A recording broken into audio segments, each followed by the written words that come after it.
Welcome back. केम series 08 के अंदर हम परमाणु संरचना एक महत्वपूर्ण टॉपिक लेकर प्रारंभ कर रहे हैं। ये 6 पार्ट्स में डिवाइड है, जिसके अंदर हम electron, proton, neutron, fundamental particle या मूलभूत कणों की खोज से प्रारंभ करते हुए विभिन्न प्रकार के मॉडल और इस मॉडल के अंदर जो कमियां हैं, एक मॉडल की कमी और दूसरा फिर नया मॉडल, और इसी तरीके से इसमें आधुनिक परमाणु मॉडल तथा इससे रिलेटेड अन्य जो भी न्यूमेरिकल प्रश्न हैं, डेरिवेशंस हैं या बोर मॉडल के अंदर जो डेरिवेशंस वगैरह दे रखे हैं, वो सारी प्रक्रियाओं को लेते हुए हम टॉपिक प्रारंभ कर रहे हैं, जिसका नाम है परमाणु संरचना, एटॉमिक स्ट्रक्चर या परमाणु संरचना। परमाणु संरचना के अंदर यहाँ पर 2 संरचनाएं आपको दे रखी है।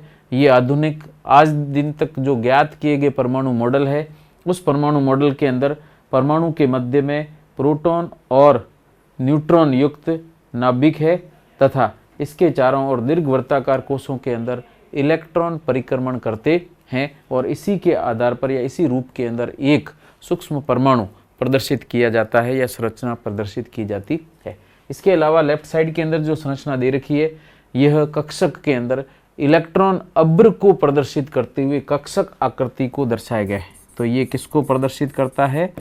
कक्षक आकृति को प्रदर्शित करता है और ये F उपकोष की कक्षक आकृति को दर्शाता है। जबकि यहाँ पर ये नाभिक या न्यूक्लियस दिया गया है, बाहर ये इलेक्ट्रॉन दे रखे हैं जो दीर्घवृत्ताकार कोषों में चक्कर लगा रहे हैं। नाभिक के अंदर प्रोटॉन और न्यूट्रॉन 2 कण हैं और बाह्यतम कोष में इलेक्ट्रॉन परिक्रमण करते हुए प्रदर्शित किया गया है। तो ये आधुनिक परमाणु वास्तव में इस संरचना युक्त है और इसमें जो इलेक्ट्रॉन चक्कर लगा रहे हैं, उस इलेक्ट्रॉन से जो अभ्र उत्पन्न होगा उसकी आकृति कक्षक आकृति के रूप में दी जाती है। नेक्स्ट के अंदर यहाँ पर आपको अगले चित्र के अंदर जो प्रदर्शित किया गया है, ये वास्तव में परमाणु के मॉडल से होते हुए वास्तविक परमाणु कक्षक की आकृति की तक या आधुनिक परमाणु मॉडल तक की संरचना का विकास कैसे हुआ, उसको यहाँ पर अलग अलग चित्र के रूप में प्रदर्शित किया गया। सबसे पहले जो संरचना दी गई है, ये प्रदर्शित करती है डाल्टन के परमाणु संरचना को या डाल्टन परमाणु सिद्धांत के आधार पर परमाणु को एक सूक्ष्म कण के रूप में, ठोस गोले के रूप में प्रदर्शित किया गया, वह अविभाज्य प्रकृति का, वो यहाँ प्रदर्शित किया गया।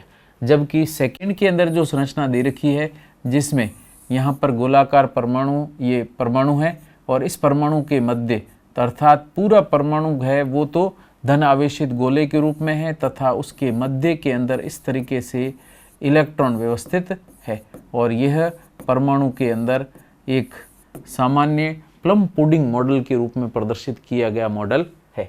लेकिन ये जो मॉडल दिया गया है, ये मॉडल वास्तविक नहीं है और इसीलिए यहाँ पर इस मॉडल को नकारने के बाद में फिर नए मॉडल को प्रदर्शित किया गया और इस नए मॉडल के अंदर आप देख रहे हैं मध्य के अंदर नाभिक दिया गया है।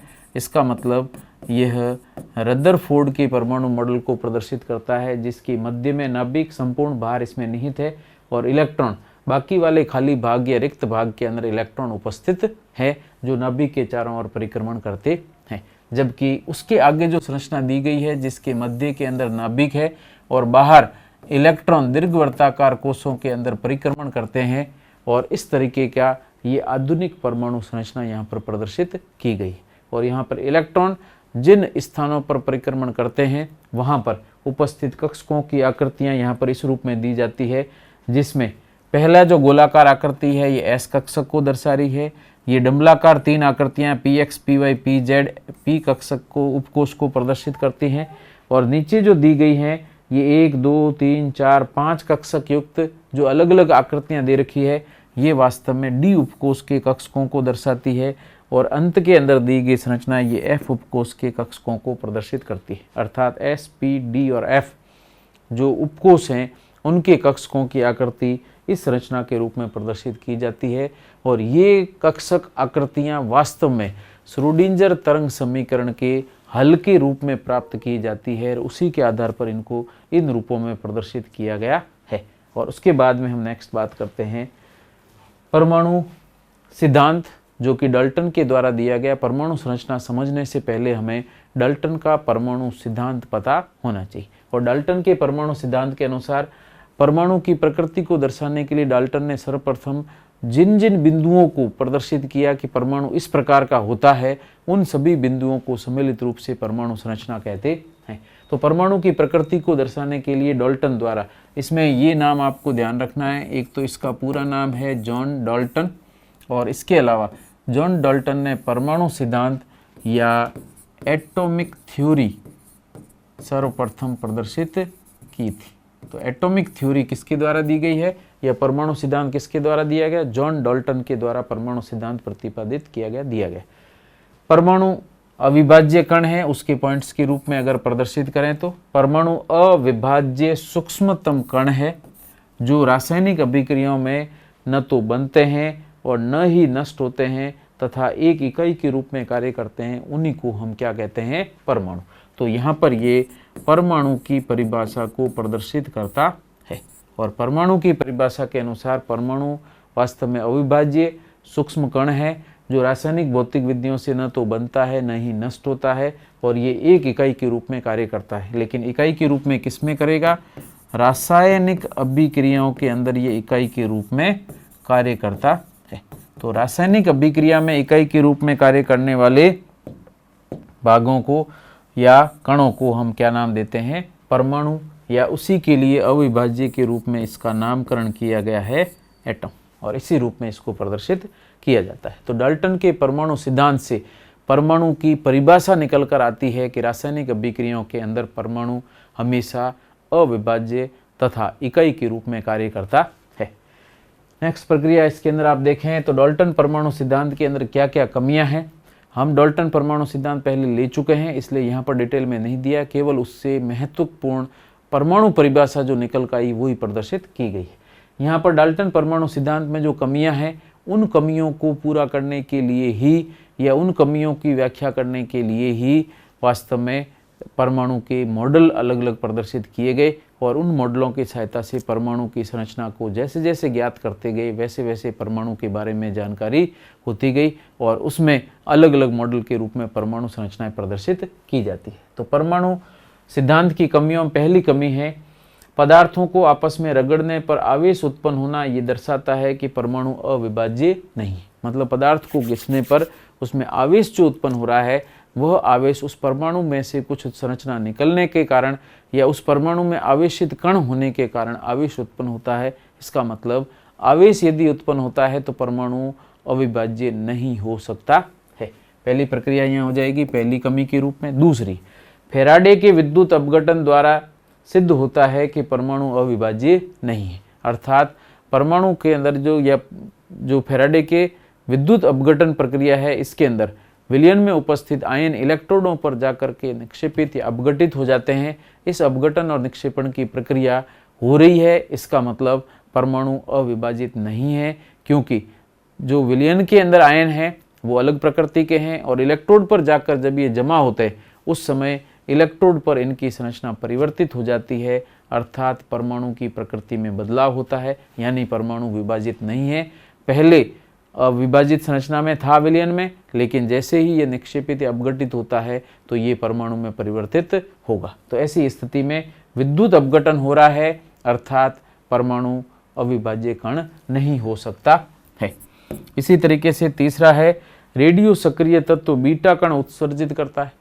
तो परमाणु में से विघटन होने के कारण अल्फा बीटा गामा विकिरण उत्सर्जित होते हैं, और अगर अलग अलग विकिरण उत्सर्जित होते हैं इसका मतलब परमाणु विघटित हो रहा है, और विघटित होने से उसमें सूक्ष्म विकिरण निष्कासित होते हैं जो कि कणीय और अकणीय दोनों प्रकृति के होते हैं। तो ये भी इसकी एक कमी के रूप में प्रदर्शित की जाती है। नेक्स्ट के अंदर आता है, इन कमियों को पूरा करने के लिए फिर यहाँ पर परमाणु में कौन कौन से सूक्ष्म कण थे, कौन से प्रयोग किए गए जिसकी सहायता से सूक्ष्म कणों की प्रकृति ज्ञात हुई, उसको हम यहाँ पर लेकर प्रदर्शित कर रहे हैं।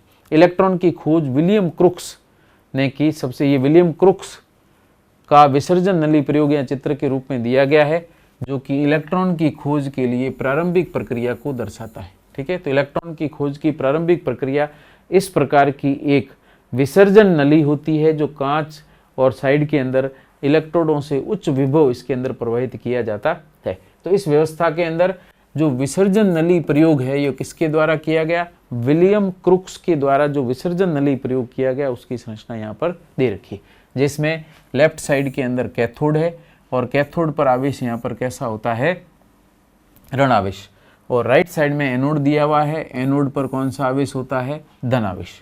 और उसके बाद में इनमें लेफ्ट और राइट साइड के अंदर ये जो तार दे रखे हैं इसकी सहायता से उच्च विभव, इस नली के अंदर भरी गैस के अंदर उच्च विभव आरोपित किया जाता है।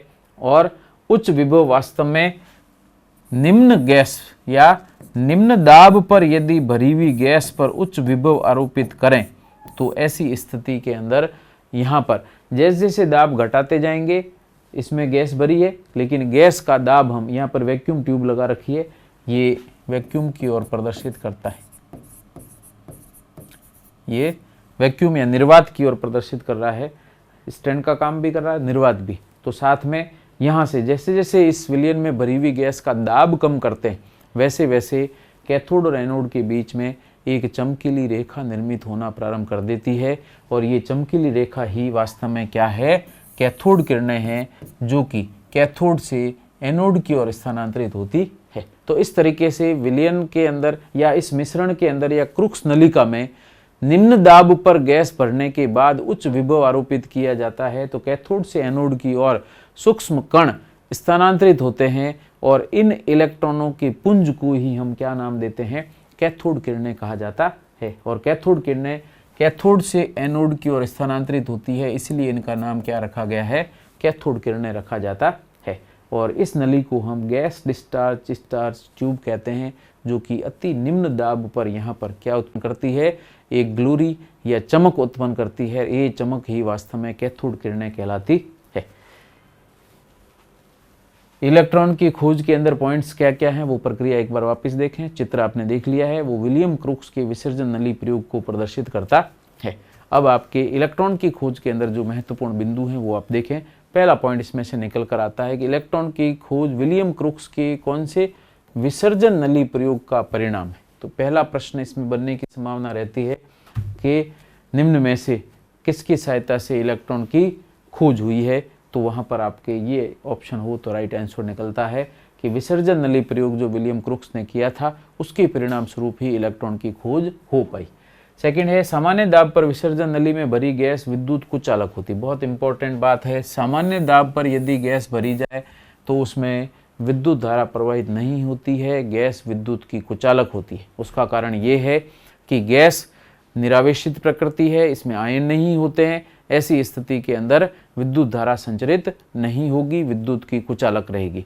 लेकिन जैसे जैसे निर्वात पंप लगा करके विसर्जन नली के अंदर भरी गैस का दाब हम घटाते हैं वैसे वैसे अंदर भरी हुई गैस के आयनीकरण के कारण धन आयन और मुक्त कण उत्पन्न होते हैं और उसी के कारण विद्युत विसर्जन द्वारा यह विद्युत धारा प्रवाहित होना प्रारंभ कर देती है और गैस विद्युत सुचालक हो जाती है। तो निम्न दाब पर विसर्जन नली में भरी गैस विद्युत सुचालक है, जबकि सामान्य दाब पर विसर्जन नली के अंदर भरी हुई गैस विद्युत कुचालक होती है या अचालक होती है। तो ये दोनों प्रक्रिया आपको ध्यान रखना। तो इस क्या है, सामान्य दाब पर विसर्जन नली में भरी गैस विद्युत कुचालक है, लेकिन निम्न दाब पर यदि बात की जाए लगभग 4×10⁻³ वायुमंडलीय एटमॉस्फेयर प्रेशर पर यह गैस विद्युत सुचालक हो जाती है और सुचालक होने के बाद ही कैथोड से एनोड की ओर आयनित कण स्थानांतरित होते हैं। इसी कणों को हमने कैथोड नाम दिया है।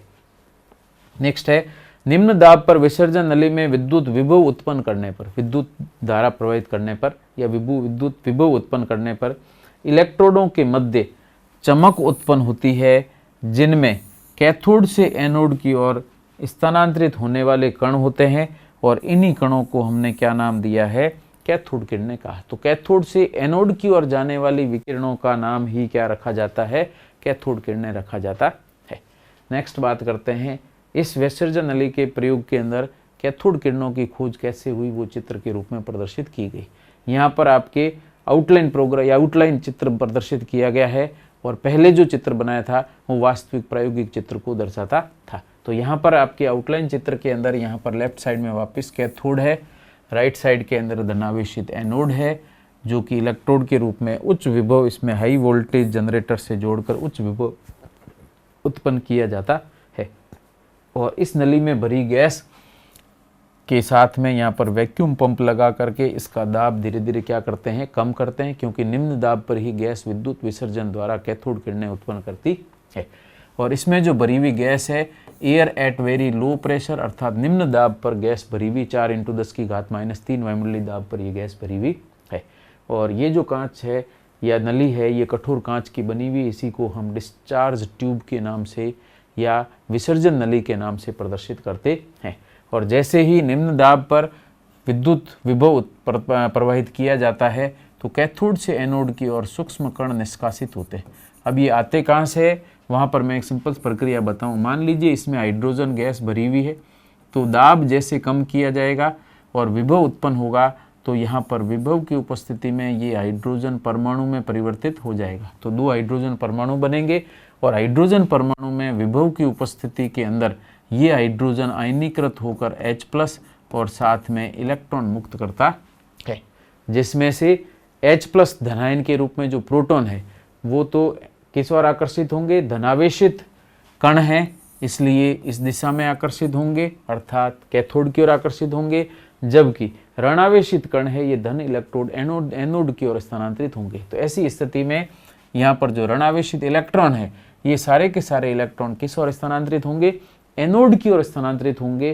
कहाँ से जा रहे हैं, कैथोड से एनोड की ओर जा रहे हैं, इसलिए इन विकिरणों को हमने, जो कि इलेक्ट्रॉन के पुंज हैं, इलेक्ट्रॉन का समूह है, उसी को कैथोड किरणें कहा जाता है। तो कैथोड किरणें क्या है, निम्न दाब पर विद्युत विसर्जन नली में भरी गैस में उच्च विभव प्रवाहित करने पर कैथोड से एनोड की ओर इलेक्ट्रॉनों का समूह स्थानांतरित होता है और यही इलेक्ट्रॉन का समूह ही कैथोड किरणें कहलाता है। तो कैथोड किरणें वास्तव में इलेक्ट्रॉन का पुंज है, जबकि एनोड से कैथोड की ओर प्रवाहित होने वाले धनायन है, इनको हमने एनोड किरणें कहा है, जो कि आगे आएगा।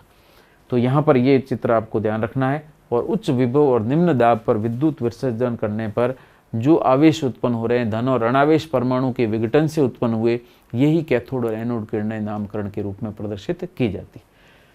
कैथोड किरणों की खोज किसने की है, ये एक तो पहली शर्त हो जाएगी। विसर्जन नलिका के प्रयोग में कैथोड से एनोड की ओर जो विकिरण स्थानांतरित हो रही है, उन विकिरणों को क्या नाम दिया है, कैथोड किरणें का है। और कैथोड किरणों की खोज की अगर चर्चा की जाए तो विलियम क्रुक्स ने ही कैथोड किरणों की खोज की है।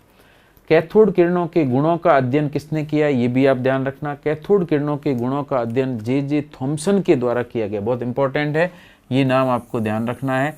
थॉमसन, स्पेलिंग इस तरीके से लिखी जाती है, थॉमसन, और या सिंपल थॉमसन कहते हैं, या कुछ जगह टॉमसन भी लिखा जाता है, तो वही बात है। तो थॉमसन या टॉमसन जो भी आपको प्रदर्शित करे, ये इन्हीं के लिए काम में लिया जाने वाला शब्द है। थॉमसन या टॉमसन कुछ भी कह दो, पूरा नाम जे थॉमसन है।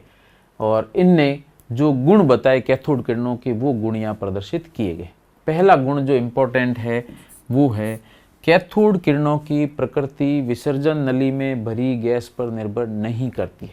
अगर विसर्जन नली के अंदर हाइड्रोजन भरी जाए या क्लोरीन भरी जाए, फ्लोरीन गैस भरी जाए, चाहे ऑक्सीजन गैस भरी जाए या नाइट्रोजन भरी जाए, कोई भी गैस अगर भरी गई हो, तो सभी गैसों की उपस्थिति में भी कैथोड किरणों की प्रकृति में कोई परिवर्तन नहीं होगा। ऐसा क्यों हो रहा है, क्योंकि विसर्जन नलिका के अंदर भरी गई गैस में कैथोड किरणें कैसे उत्पन्न हो रही है, गैस के परमाणुवीकरण और परमाणुवीकरण के बाद में जो परमाणु के अंदर उपस्थित इलेक्ट्रॉन है, इन इलेक्ट्रॉनों के निकलने से, चूंकि कैथोड किरणें इलेक्ट्रॉन का पुंज है, तो चूंकि सभी परमाणुओं के अंदर इलेक्ट्रॉन होते हैं, आज तो हमें पता, लेकिन उस समय नहीं था पता, तो यहाँ पर चूंकि सभी परमाणुओं के अंदर या सभी गैसों के अंदर एक ही प्रकार की कैथोड किरणें उत्पन्न हो रही है, इसका मतलब कैथोड किरणों में जो कण हैं, वो कण इन सभी परमाणुओं या अणुओं के अंदर उपस्थित होते हैं, गैसों में उपस्थित होते हैं। और इसीलिए इलेक्ट्रॉन को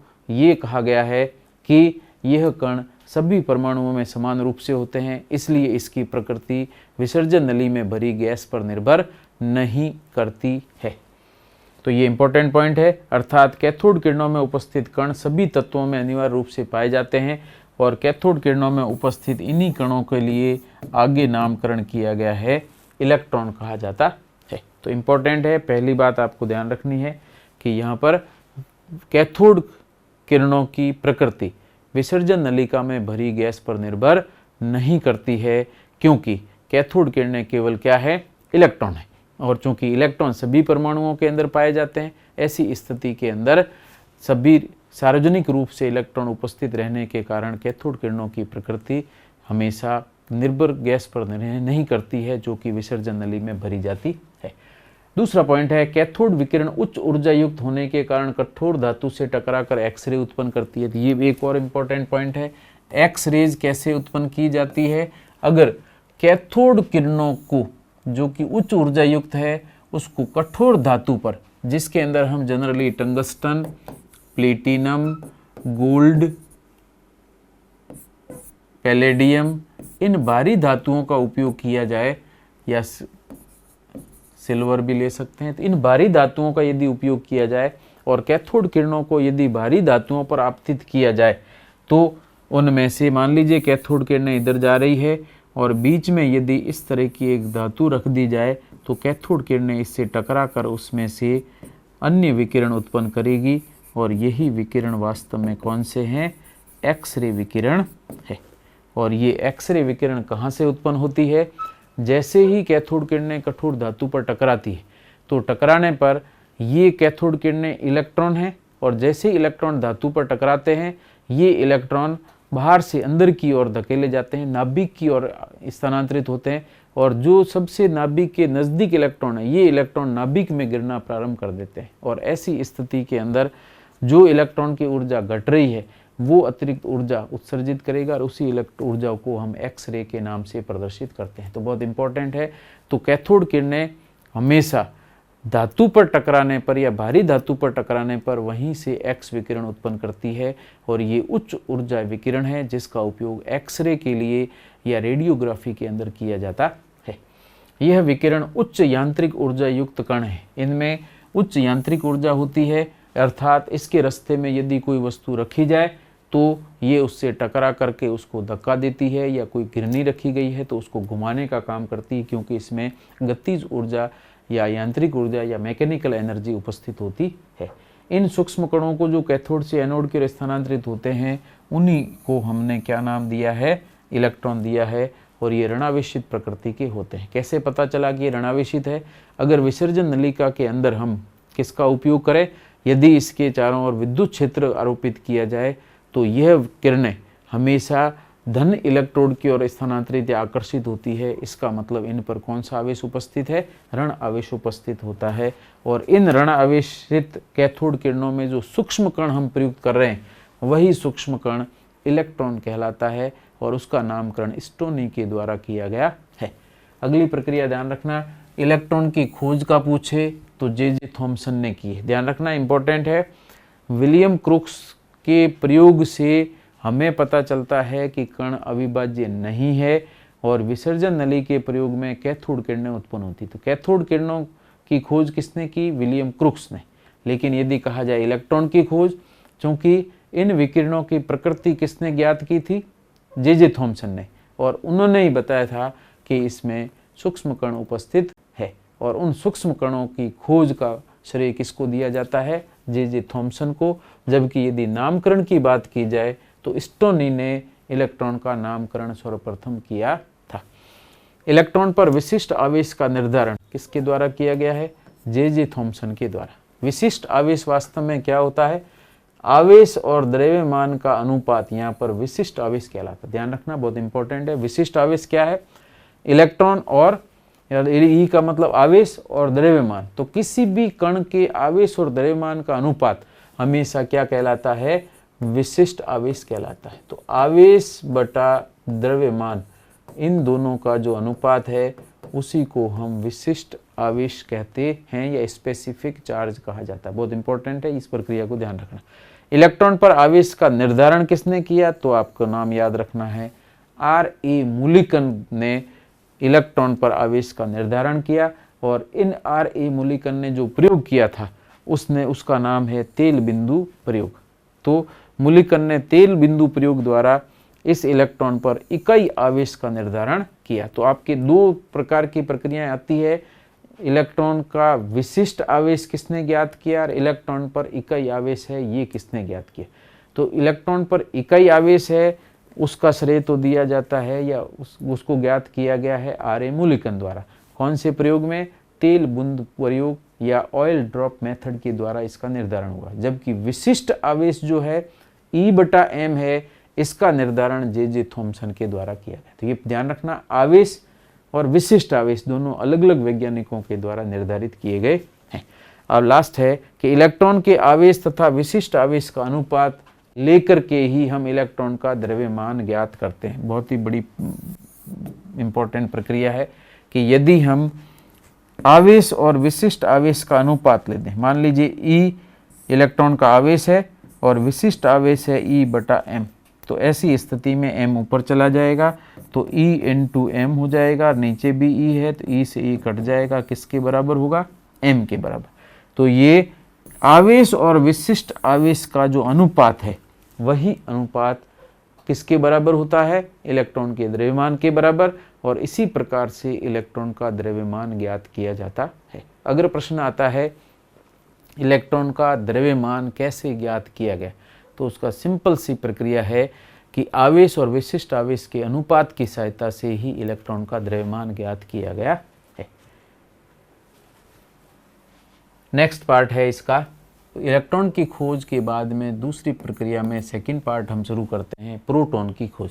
और प्रोटॉन की खोज के लिए इस प्रकार के छिद्रित कैथोड का उपयोग किया जाता है। तो चित्र में यहाँ पर छिद्रित कैथोड से किया गया विसर्जन नली प्रयोग दिया गया है और इसी की सहायता से कैनाल किरणें तथा प्रोटॉन की खोज की गई है, या फिर इसमें कैनाल किरणों के अलावा इसका नाम एनोड किरणें भी कहा जाता है, वो यहाँ पर ज्ञात की गई है। तो यहाँ देखें विसर्जन नली प्रयोग सेम है, यहाँ पर एनोड दिया गया है, ये एनोड का काम कर रहा है और ये जो छिद्रित संरचना दे रखी है ये किसका काम कर रहा है?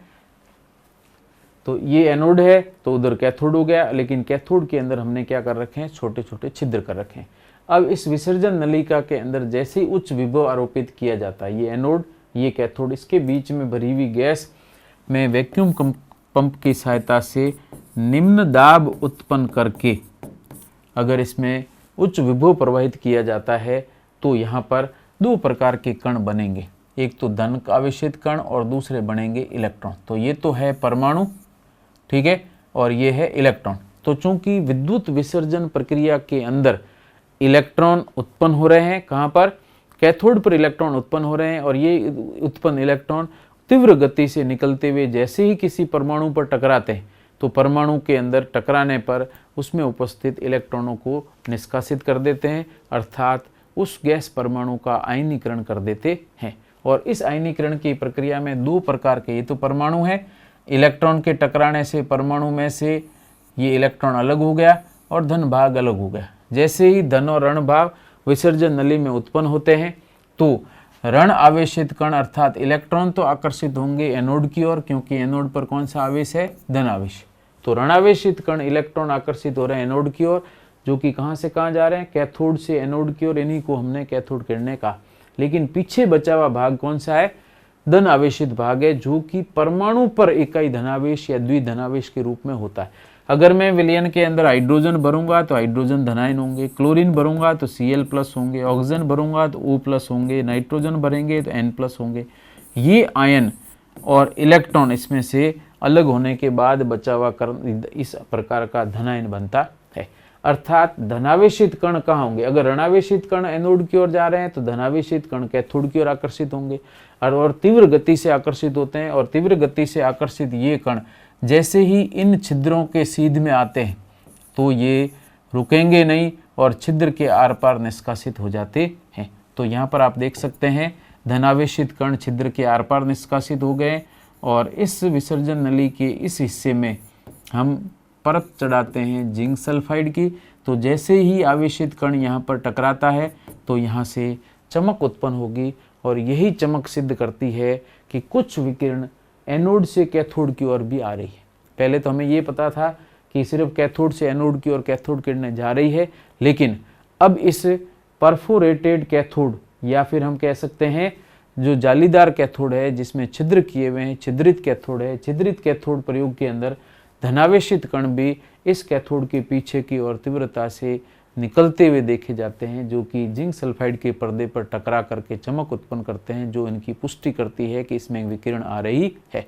और ये सिद्ध करती है कि कुछ विकिरण एनोड से कैथोड की ओर जा रहे हैं और छिद्र होने के कारण ये आर पार निष्कासित हो जाते हैं। और इन धनावेशित कणों जो कि बाएं से दाएं या फिर कह सकते हैं एनोड से कैथोड की ओर जा रहे हैं, इनको एनोड किरणें कहा गया। और चूंकि ये छिद्र में से निकलकर बाहर जा रही है, इसलिए इसको कैनाल किरणें भी कहा जाता है। तो दो नाम ध्यान रखना, एक तो नाम ध्यान रखना कैनाल किरणें, कैनाल किरणें, और दूसरा इसका नाम है वो है कैनाल अर्थात छिद्र से निकलने के कारण इनका नाम रखा। और दूसरा एनोड रेज भी कहा जाता है या एनोड किरणें कहा जाता है, क्योंकि एनोड से कैथोड की ओर जा रही है। तो ये दो नाम आ गए, कैनाल किरणें और एनोड किरणें। और यही दोनों इस प्रयोग के द्वारा, जो कि छिद्रित कैथोड प्रयोग कहलाता है विसर्जन नली का, उसमें इसकी पहचान होती है। लेकिन अब आप देख सकते हैं, चूंकि कैनाल किरणें या एनोड किरणें है क्या, धन आवेशित परमाणु है। और अगर धनावेशित परमाणु है तो ये गैस के धनावेशित परमाणुओं के बराबर होंगे। ऐसी स्थिति में हाइड्रोजन भरेंगे तो H+ प्रोटॉन के बराबर, क्लोरीन भरेंगे तो Cl+ के बराबर, ऑक्सीजन भरेंगे तो O+ के बराबर, नाइट्रोजन भरेंगे तो N+। तो जो गैस भरी जाए उसी के धनावेशित कण होंगे। इसका मतलब गैस बदलते रहें तो इन धन आवेशित कैनाल किरणों की प्रकृति भी क्या होगी, बदल जाएगी। अर्थात पहले जैसे विसर्जन नली में भरी गैस पर कैथोड किरणों की प्रकृति विसर्जन नली में भरी गैस पर निर्भर नहीं कर रही थी, लेकिन यहाँ पर एनोड किरणों की प्रकृति या कैनाल किरणों की प्रकृति भरी हुई गैस पर निर्भर करती है, क्योंकि ये आवेशित परमाणु हैं। और आवेशित धनावेशित परमाणु होने के कारण ही परमाणु बदल दिए जाएं, गैस बदल दी जाए तो किरणों की प्रकृति भी बदल जाएगी। तो दो खास चीजें ध्यान रखनी है, कैथोड किरणों की प्रकृति किस पर निर्भर नहीं करती है, विसर्जन नली में भरी गैस पर निर्भर नहीं करती, जबकि एनोड किरणों की प्रकृति विसर्जन नली में भरी गैस पर निर्भर करती है, क्योंकि यह धनावेशित परमाणु को दर्शाती है। जबकि कैथोड किरणें इलेक्ट्रॉन है, किसी भी परमाणु से इलेक्ट्रॉन निकलेंगे सब एक जैसे होंगे, इसलिए कैथोड किरणों की प्रकृति नलिका में भरी गैस पर निर्भर नहीं करती। तो कुछ विकिरण जो एनोड से कैथोड की ओर स्थानांतरित होते हैं उन्हीं को एनोड विकिरण कहते हैं, छिद्र से निकल रहे हैं, इसलिए इनका नाम क्या रखा गया है, कैनाल किरणें रखा जाता है। नेक्स्ट बात करते हैं, गोल्डस्टीन ने एनोड किरणों, कैनाल किरणों और धनावेशित किरणों की खोज की। तो अब आप ध्यान रखना, जो प्रयोग है विसर्जन नली वाला मूल प्रयोग विलियम क्रूक्स ने किया। छिद्रित कैथोड काम में लेकर जो प्रयोग किया गया था वो किसके द्वारा किया गया है, वो किया गया है गोल्डस्टीन के द्वारा। इसीलिए गोल्डस्टीन ने ही एनोड किरणों की खोज की है। इन्हीं किरणों को कैनाल किरणें कहते हैं और इन पर धनावेश होता है, इसलिए इनको धनावेश किरणें भी कहा जाता है। अब धनावेश किरणें कैसे पता चला, वो सेम स्थिति है। छिद्रित कैथोड के पीछे जो विकिरण जा रही है उसके ऊपर यदि विद्युत क्षेत्र या फिर चुंबकीय क्षेत्र आरोपित किया जाए तो ये विकिरण विद्युत क्षेत्र के अंदर ऋण इलेक्ट्रोड की ओर आकर्षित हो रही है। इससे सिद्ध होता है कि इनके ऊपर कौन सा आवेश है, धन आवेश उपस्थित रहता है। और एक चीज और ध्यान रखना, चाहे कैथोड किरण हो या एनोड किरणें हो, दोनों ही विकिरण विद्युत क्षेत्र तथा चुंबकीय क्षेत्र दोनों की उपस्थिति में विक्षेपित होती है, अर्थात उनकी दिशा बदलती है। एनोड किरणों की प्रकृति विसर्जन नली में भरी गैस पर निर्भर करती है, ये भी बता दिया गया, क्योंकि ये धनायन है और जिस परमाणु की गैस या जिस प्रकृति की गैस होगी उसी का धनायन उत्पन्न होगा, उसी को एनोड किरणें कहा जाता है या कैनाल किरणें कहा जाता है। इसलिए उस प्रकृति बदलती रहती है, क्योंकि यह धन आवेशित गैस है। गैस बदलेंगे तो धनावेशित गैस बदलेगी, धनावेशित गैस ही कैनाल किरणें कहलाती है। हाइड्रोजन गैस से निर्मित, अब ये प्रक्रिया आपको ध्यान रखना, प्रोटॉन की खोज कहाँ से हुई वो पता चलेगा। यदि विसर्जन नली में हाइड्रोजन गैस भरी जाए तो हाइड्रोजन धनायन उत्पन्न होंगे, इलेक्ट्रॉन निकलने के बाद धनावेशित हाइड्रोजन होंगे, उसी में प्रोटॉन है।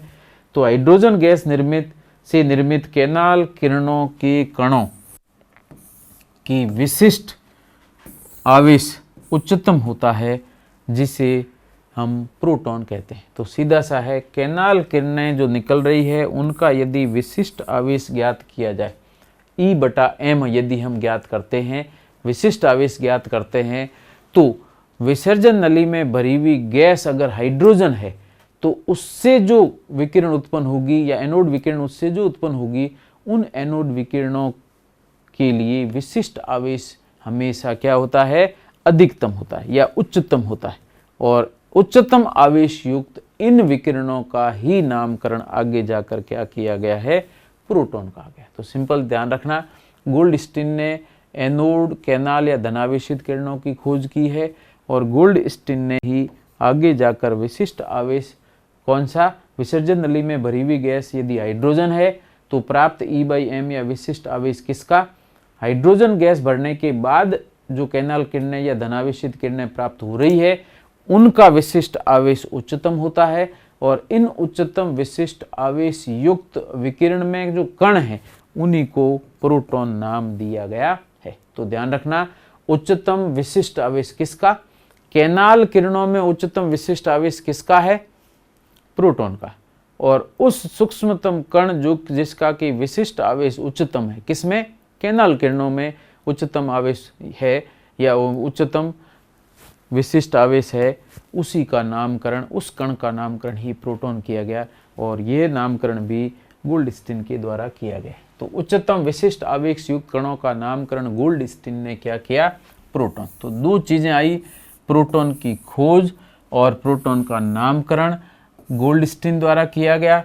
इसके अलावा गोल्डस्टीन ने क्या किया है, एक तो छिद्रित कैथोड प्रयोग किया है, छिद्रित कैथोड प्रयोग या विसर्जन नली प्रयोग किया, पहली चीज।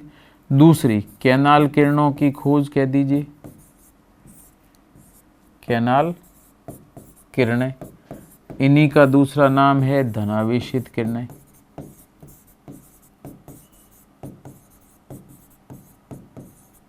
ठीक है, इसी को हम एनोड किरणें भी कहते हैं। तो एनोड, धनावेशित और कैनाल किरणें, इनकी भी खोज या इनका निर्धारण भी किसके द्वारा किया गया, गोल्डस्टीन के द्वारा। तो गोल्डस्टीन के खाते में क्या किया जा रहा है, एक तो प्रोटॉन की खोज की है, दूसरा प्रोटॉन का नामकरण किया है, तीसरा छिद्रित कैथोड प्रयोग किया है, और चौथा कैनाल किरणें, धनावेशित या एनोड विकिरण है, इनकी खोज भी गोल्डस्टीन के द्वारा ही की गई है। तो ये प्रक्रियाएं सारी गोल्डस्टीन के साथ में जुड़ी हुई रहती है। नेक्स्ट अगर बात करते हैं तो वो है तीसरा प्रकरण है जिसको कहते हैं न्यूट्रॉन की खोज। न्यूट्रॉन की खोज बहुत लेट हुई है 1932 में। तो कई बार सवाल आता है कि इलेक्ट्रॉन की खोज तथा प्रोटॉन की खोज के कई सालों के बाद न्यूट्रॉन की खोज की गई, इसका क्या कारण है।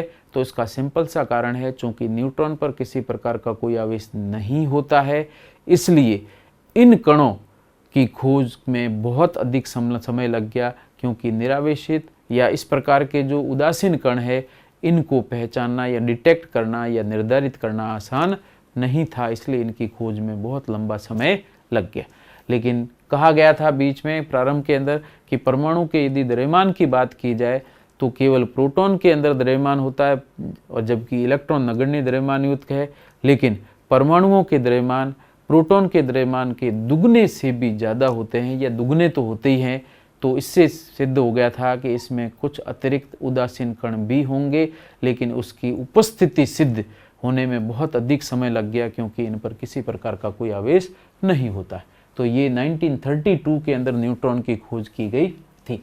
और किसने की है, जेम्स चैडविक ने। बहुत इंपॉर्टेंट है, जेम्स चैडविक ने बोरॉन, बेरिलियम, ठीक है, या इसकी जगह लिथियम भी लिया जा सकता है, पर अल्फा कणों के प्रहार द्वारा उत्पन्न उदासीन कण के रूप में न्यूट्रॉन की खोज की गई। तो बेरिलियम आए तो भी सही है, बोरॉन भी सही है, लिथियम आता है तो भी सही है, लेकिन शुरुआती जो प्रयोग है वो बेरिलियम से किया गया था। तो उस पर अल्फा कणों की बौछार कर दी जाए तो उदासीन कण उत्पन्न होते हैं, उन्हीं का नामकरण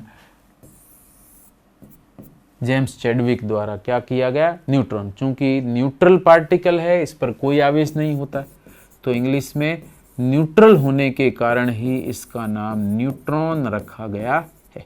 प्रोटॉन था, न्यूट्रॉन भी, उदासीन होने के बाद न्यूट्रल होने के कारण इसका नाम न्यूट्रॉन रखा। न्यूट्रॉन का द्रव्यमान प्रोटॉन के लगभग बराबर तथा आवेश शून्य होता है। ठीक है, वैसे अगर तुलना की जाए तो न्यूट्रॉन और प्रोटॉन में से न्यूट्रॉन द्रव्यमान प्रोटॉन के द्रव्यमान से थोड़ा अधिक होता है। 0n1 परमाणु क्रमांक द्रव्यमान संख्या दोनों का मान इकाई होता है। तो ये प्रतीक है किसका? न्यूट्रॉन का, जिसमें 0 इसके द्रव्यमान संख्या को प्रदर्शित करता है, ये इसका प्रतीक है, और 1 ऊपर लिखा हुआ है, ये इसकी द्रव्यमान संख्या को दर्शाता है। तो यहाँ पर इसका परमाणु क्रमांक तो 0 है, लेकिन द्रव्यमान संख्या कितनी है? 1, इसलिए इसका प्रतीक इसी रूप में लिखा जाता है। तो क्लियर हो जाएगा, ये आपको प्रक्रिया ध्यान रखनी है। और कैसे खोज की गई है वो भी एक महत्वपूर्ण प्रयोग है, उस प्रयोग को यहाँ पर प्रदर्शित किया गया है। तो वापस ध्यान से देखना, ये जेम्स चैडविक एक्सपेरिमेंट सेटअप है, और इस एक्सपेरिमेंट सेटअप की सहायता से ही न्यूट्रॉन की खोज की गई थी। तो इस एक्सपेरिमेंट सेटअप को पहले समझ लें। यहाँ पर आपके पोलोनियम प्रतीक होता है पीओ, रेडियो एक्टिव तत्व है जो कि उच्च ऊर्जा युक्त अल्फा विकिरण उत्सर्जित करता है, और उसको एक बड़े से बक्स जो कि शीशे का बक्सा है उसमें रखते हैं। एक हल्का सा छिद्र किया हुआ है, यहीं से अल्फा विकिरण तीव्रता से निकलती है। इन विकिरणों को यहाँ पर बेरिलियम रखा गया, धातु की प्लेट रखी गई है, इस बेरिलियम की प्लेट पर आपतित किया जाता है। तो इस प्लेट पर आपतित करने से इसमें से सूक्ष्म कण निकलते हैं जिन पर कोई आवेश नहीं होता है, इन्हीं को नामकरण न्यूट्रॉन दिया गया है। और इन न्यूट्रॉनों की चूंकि सीधी पहचान तो नहीं हो पा रही थी, इसलिए इन निकलने वाले कणों को पैराफिन मोम के ऊपर, पैराफिन वैक्स की एक पतली परत के ऊपर आपतित किया गया, और आपतित करने के बाद पाया कि यहाँ से बाहर की ओर वापस धनावेशित कण निकलते हैं, अर्थात प्रोटॉन निकलना प्रारंभ होते हैं। तो वापस ध्यान से देखना, इधर से अल्फा विकिरण है, बेरिलियम पर टकराती है, बेरिलियम से न्यूट्रॉन निकलते हैं, न्यूट्रॉन पैराफिन वैक्स पर टकराते हैं, पैराफिन वैक्स पर टकराने से उसमें से प्रोटॉन निकलते हैं, और प्रोटॉनों को हम यहाँ पर इस पर्दे की सहायता से डिटेक्ट करते हैं या पहचानते हैं, और इसी से पता चलता है कि यहाँ पर कुछ कण निष्कासित हो रहे हैं। अब ये कण उदासीन है या नहीं है, द्रव्यमान क्या है, वो प्रक्रिया इस प्रयोग के परिणाम के रूप में ज्ञात हुई है। कैसे? यदि किसी चीज़ पर बाहर से एक ऐसी वस्तु टकराई जाए जो लगभग बराबर आकार की और बराबर भार की होगी, तो एक वस्तु या एक विकिरण या कण यहाँ पर टकराएगा तो उसी द्रव्यमान का दूसरा कण ही बाहर निकल सकता है, उससे हल्का या उससे भारी कण है वो निष्कासित नहीं हो सकता है। और यही सिद्ध करता है कि तीव्रता से आने वाले न्यूट्रॉन या बेरिलियम से निकलने वाले जो तीव्र ऊर्जा युक्त न्यूट्रॉन है, ये पैराफिन वैक्स के नाभिक पर टकरा करके नाभिक में से उसके आकार के कण को ही निष्कासित कर देते हैं। इसलिए ये सिद्ध किया गया कि यहाँ पर निष्कासित होने वाले कणों का द्रव्यमान और यहाँ पर निष्कासित होने वाले कणों का द्रव्यमान क्या है, लगभग बराबर होना चाहिए, तभी ये कण इससे टकरा करके दूसरे कणों को निष्कासित करते हैं।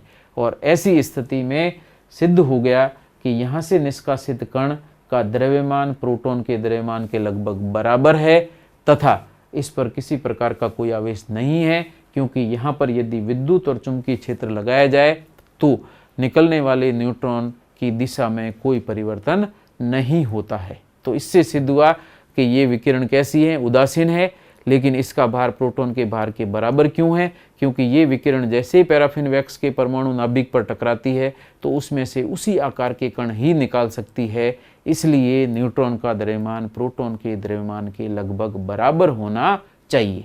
और इसी से सिद्ध हुआ कि परमाणु नाभिक में ये कण उपस्थित हैं और इन कणों पर आवेश तो नहीं है, लेकिन द्रव्यमान प्रोटॉन के बराबर है। ये सब प्रक्रिया इस प्रयोग के द्वारा जेम्स चैडविक ने सिद्ध की थी। और इसी के अंदर आप यहाँ पर एक तो पोलोनियम रेडियो सक्रिय तत्व प्रयुक्त कर रहे हैं जो कि लेड या शीशे के बॉक्स के अंदर रखा गया है। फिर ये इसमें से अल्फा तीव्र गैस या तीव्र विकिरण अल्फा विकिरण आ रहे हैं जो कि बेरिलियम धातु पर टकराते हैं, तो बेरिलियम धातु में से उदासीन न्यूट्रॉन निष्कासित या उत्सर्जित होते हैं। ठीक है, तो इसमें लिखा है emission of non ionising radiations with very high penetrating power, उच्च भेदन क्षमता की उदासीन विकिरण इसमें से निष्कासित होती है। और जैसे ही उनको पैराफिन वैक्स पर आपतित किया जाए तो पैराफिन वैक्स में से neutrons displaces protons present in wax which are detected and counted by the detector. निकलने वाले कणों को गिनती भी की गई और उनकी पहचान भी की गई और उनका आवेश भी निर्धारित किया गया, और ये कण और इधर कण जब बराबर होंगे तभी प्रोटॉन निकलेगा, नहीं तो नहीं निकलेगा। इससे सिद्ध हुआ कि इधर से टकराने वाले कण का द्रव्यमान प्रोटॉन के द्रव्यमान के बराबर होगा, तभी नाभिक से ये प्रोटॉन निष्कासित होगा, नहीं तो निष्कासित होना संभव नहीं। और इसी तरीके से यहाँ पर न्यूट्रॉन की खोज जेम्स चैडविक के द्वारा की गई और इस पर कोई आवेश नहीं है, ये विद्युत और चुंबकीय क्षेत्र द्वारा विक्षेपित नहीं होती है। और लास्ट में हम बात करते हैं आज की क्लास में, यहाँ पर हमने मूलभूत कणों की चर्चा की। मूलभूत कणों की खोज कैसे हुई, नामकरण कैसे हुआ, कौन से प्रयोग किए गए, वो प्रक्रिया यहाँ पर कंप्लीट हुई, जिसमें मूलभूत कणों में न्यूट्रॉन सबसे भारी है। वापस ध्यान रखना, न्यूट्रॉन सबसे भारी है। और क्रम के रूप में देखें तो न्यूट्रॉन का द्रव्यमान प्रोटॉन से अधिक और प्रोटॉन का द्रव्यमान इलेक्ट्रॉन से बहुत अधिक होता है। ये क्रम आपको ध्यान रखना है, ठीक है। इसके अलावा बेरिलियम, बोरॉन, लिथियम तीनों पर अल्फा कणों के प्रहार द्वारा उदासीन कण के रूप में न्यूट्रॉन उत्सर्जित होते हैं। अर्थात आप इसमें से कोई भी कण ले सकते हैं, लेकिन सर्वप्रथम प्रयोग में कौन से धातु को या कौन सा तत्व काम में लिया गया, तो वहाँ उसका नाम ध्यान रखना, बेरिलियम तत्व का उपयोग किया गया था, ठीक है। और न्यूट्रॉन की खोज जेम्स चैडविक के द्वारा की गई। तो न्यूट्रॉन की खोज जेम्स चैडविक के द्वारा की गई, प्रोटॉन की खोज गोल्डस्टीन के द्वारा की गई और इलेक्ट्रॉन की खोज जे थॉमसन के द्वारा की गई। और इस तरीके से सिद्ध हुआ कि परमाणु में 3 प्रकार के कण उपस्थित होते हैं। एक पर आवेश होता है धनावेश, दूसरे पर होता है ऋणावेश और तीसरे पर आवेश नहीं होता है, उदासीन है। अब ये 3 कणों का पता तो चल गया, लेकिन ये 3 कण परमाणु में किस तरीके से व्यवस्थित है, कहाँ कहाँ पर ये कण उपस्थित होते हैं और परमाणु किस तरीके से बना हुआ है, इसका निर्धारण परमाणु संरचना या परमाणु मॉडल के द्वारा एक एक करके क्रम वाइज किया गया है और आधुनिक परमाणु मॉडल की संरचना स्पष्ट की जाती है। तो इसके साथ ही हमारी यहाँ पर परमाणु संरचना की पहली क्लास कंप्लीट होती है और नेक्स्ट क्लास के अंदर हम फिर परमाणु मॉडल और अन्य प्रक्रियाओं को लेकर प्रारंभ करेंगे। Thank you so much.